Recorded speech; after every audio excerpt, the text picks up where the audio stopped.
শোনাই বল, চুনাপাথর রূপান্তরিত হয়ে কোন শিলায় পরিণত হয়?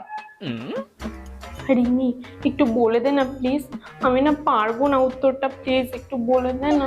আমি তোকে বলতে পারবো না রে সোনাই, আমি উত্তরটা জানি, কিন্তু আমি যদি তোকে বলে দিই তুই তো এখন ম্যামকে বলে দিবি, তারপর ম্যাম আবার আমাকে অন্য প্রশ্ন ধরবে, তখন আমি তো পারবো না সেটা, এই জন্য আমি তোকে বলতে পারবো না রে, সরি।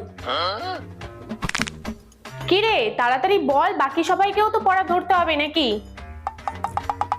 কি রে শোনাই, তার মানে তুই পারবি না তাই তো? নে কান ধরে দাঁড়া। রিমি তুই বল।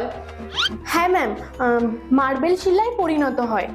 এই প্রশ্নের উত্তর তোকে দিতে হবে না, তোর জন্য আলাদা প্রশ্ন।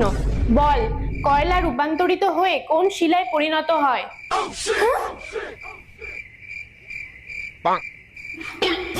அப்படி பாட போட பாட அஸ்தி பாட கண்